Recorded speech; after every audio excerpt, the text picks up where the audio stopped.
Price Lord. கர்த்தர் நல்லவர். ஆண்டவரும் உலக இரட்சகருமாகிய இயேசு கிறிஸ்துவின் இனிதான நாமத்தினாலே இந்த 21 நாள் உபவாச ஜெபங்களிலே நாம் இன்றைக்கு முதலாவது நாளான இன்றைக்கு நாம் காணப்போகிறதான வேதத்தின் தியானம்.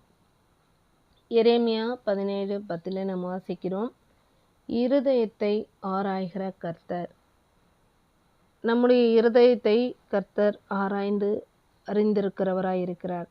வேத வசனம் சொல்லுகிறது, கர்த்தராகிய நானே ஒவ்வொருவனுக்கும் அவனவன் வழிகளுக்கும் செய்கைகளின் பலன்களுக்கும் தக்கதை கொடுக்கும்படிக்கு இருதயத்தை ஆராய்கிறவரும் உள்ளந்திரியங்களை சோதித்து அறிகிறவருமாயிருக்கிறேன். ஆமென். நம்முடைய இருதயம் வாழ்நாட்களிலே எப்படிப்பட்டதாய் இருக்கிறது என்று சொல்லி கர்த்தர் மிகவும் அறிந்திருக்கிறவராயிருக்கிறார். கர்த்தருக்கு மறைவானது ஒன்றுமே இல்லை. வேதவசனம் சொல்லுகிறது, அநேக காரியங்களை நம்ம காண்கிறோம். வெளிப்படாத ரகசியங்கள் ஒன்றுமில்லை, அறியப்பட்டு வெளிக்கு வராத மறைபொருளும் ஒன்றும் இல்லை. நம்முடைய இருதயம் திருக்குள்ளதும் அது மகா கேடுள்ளதுமாய் இருக்கிறது. நம்முடைய இருதயத்தில் கர்த்தர் எப்படிப்பட்ட காரியங்கள் இருக்கிறது என்று சொல்லி முழுவதுமாய் அதை ஆராய்ந்து நாம் யார், நம்முடைய எண்ணங்கள் என்ன, நம்முடைய சிந்தனைகள் என்ன, நாம் எதை விதைக்கிறோம், எதை மற்றவர்களிடத்தில் கொடுக்கிறோம், எதை மற்றவர்களிடத்திலிருந்து தூற்றுகிறோம், எப்படிப்பட்ட வார்த்தைகளை நாம் கையாளுகிறோம், எப்படிப்பட்ட சூழல்களை நாம் கடக்கிறோம், அதில் நாம் உத்தமமாக இருக்கிறோமா, நீதியாக இருக்கிறோமா, தேவன் விரும்பத்தக்க செயல்களை செய்கிறோமா, அல்லது தீங்கின் பாதையிலே நம்மை நடத்தி கொண்டு இருக்கிறோமா என்று சொல்லி நாம் ஒருவேளை நமக்கு நன்மையாய் தோன்றுகிறவர்கள் நிச்சயமாகவே சில வேளைகளில் அது நீதியற்றதாய் இருக்கும். நம்முடைய பார்வைக்கு நீதியானது அனைத்தும் தேவனுடைய பார்வைக்கு அநீதியாய் இருக்கும். ஆகவே சில அநீதியான காரியங்களை நாம் நீதி என்று நினைத்து கொண்டிருப்போம். நம்முடைய இருதயம் அப்படிப்பட்ட ஒரு இருதயம். ஆனால் வேத வசனத்திலே தேவன் என்ன சொல்லுகிறார் என்று சொன்னால், நம்முடைய இருதயத்தை அவர் ஆராய்கிறவரும் அதனுடைய உள்ளான காரியங்களை அவர் சோதித்து அறிகிறவருமாய் இருக்கிறேன் என்று சொல்லுகிறார். மனுஷனுடைய இருதயம் எப்படிப்பட்டது என்று சொன்னால், அது மகா கேடுள்ளது. அதன் எண்ணங்கள் கேடுள்ளதாக இருக்கிறது, அது திருக்குள்ளதாக இருக்கிறது.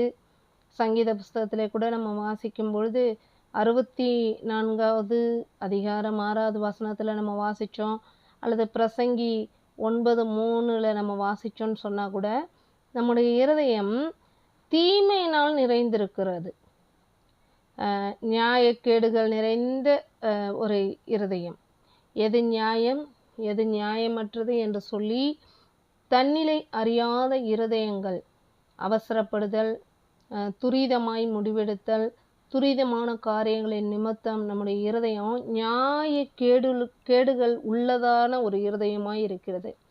அது மட்டுமல்ல, தந்திரமான எண்ணங்கள், யோசனைகள், புதிய புதிய யோசனைகள் அது நிறைந்த இருதயமாய் இருக்கிறது. அது மாத்திரமல்ல, அப்படிப்பட்ட யோசனைகளையே நிறைவேற்ற நினைக்கிற துடிக்கிற ஒரு இருதயமாய் இருக்கிறது.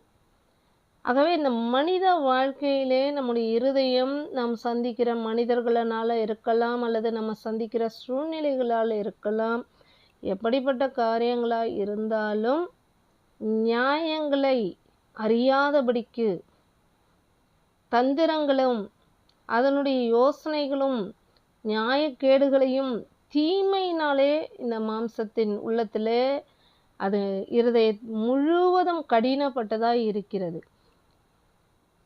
ஆனால் ஆண்டவர் சொல்லுகிறார், நமக்கு இப்படிப்பட்ட இருதயம் நம்முடைய இருதயமாய் இருக்கிறபடியினாலே நமக்கு நவமான ஒரு இருதயத்தை கொடுக்கிறவராய் இருக்கிறார். எசேக்கியேல் 36:26 கூட நம்ம வாசிச்சோன்னு சொன்னால், உங்களுக்கு நவமான இருதயம், நவமான இருதயம், நவமான இருதயம் என்று சொன்னால் நல்ல கனம் பொருந்திய அல்லது தூய்மையான ஒரு இருதயத்தை, சிந்தனைகளை நான் கொடுத்து உங்கள் உள்ளத்திலே புதிதான ஆவியை கட்டளையிட்டு, கல்லான இருதயம் ஏற்கனவே சில காரியங்களினால, தந்திரங்களினால, நியாயக்கேடுள்ள எண்ணங்களினால அவைகளையே நிறைவேற்ற துடிக்கிற கடினப்பட்ட அப்படிப்பட்ட இருதயம் எல்லாவற்றையும் ஆண்டவர் என்ன செய்ய போகிறாராம், அந்த கடினத்தை எல்லாவற்றையும் எடுத்து போட்டு சாதையான ஒரு இருதயத்தை கொடுப்பேன் என்று சொல்லுகிறார். யோவேல் 2:2 நம்ம 2:28 நம்ம வாசிக்கலாம். அப்போஸ்தலர் 2:18 நம்ம வாசிக்கலாம். தானியேலின் தீர்க்கதரிசன புஸ்தகம் 4:16 கூட நம்ம வாசிக்கலாம். அவர் நமக்கு புதிதான ஆவியை கட்டளையிடுவார். முன்பிருந்த அந்த காரியங்கள் எல்லாவற்றையும் மாற்றி, முன்பிருந்த அந்த கடினங்கள் எல்லாவற்றையும் மாற்றி, முன்பிருந்த அந்த நியாயக்கேடுகள் எல்லாவற்றையும் மாற்றி, முன்பிருந்த அந்த தந்திரங்களும் யோசனைகளும் அதையே நிறைவேற்ற துடிக்கிற அந்த கடினமான இருதயத்தையும் தீமையினால் நிறைந்திருக்கிற இருதயத்தையும் கர்த்தர் மாற்றி நமக்கு நன்மையான நவமான அவர் விரும்புகிறதான அவருடைய மகிமையை வெளிப்படுத்துகிறதான நல்ல ஆலோசனைகளை நிறைவேற்றுகிறதான நல்ல எண்ணங்களை கொடுக்கிறதான ஒரு நவமான இருதயத்தை கர்த்தர் கொடுப்பாராம். அது மாத்திரமில்ல, அந்த புதிதான ஆவியை, ஒரு புதிதாய் பிறகுற ஒரு குழந்தையின் இடத்துல சிரிப்பு மாத்திரம்தான் இருக்கும். அது சூழ்நிலைகளை அறியாது, அங்கே இருக்கிற மனிதர்களை அறியாது. இந்த புதிய உலகத்திற்குள்ளே வந்த உடனே அதனுடைய உள்ளம் எப்படிப்பட்டதாய் இருக்கிறதோ அப்படி ஒரு ஆவியை நமக்கு கொடுத்து நடத்துவார், நம்முடைய கடினத்தை மாற்றுவார். இந்த வார்த்தையின்படி கர்த்தர் உங்களை நடத்துவாராக.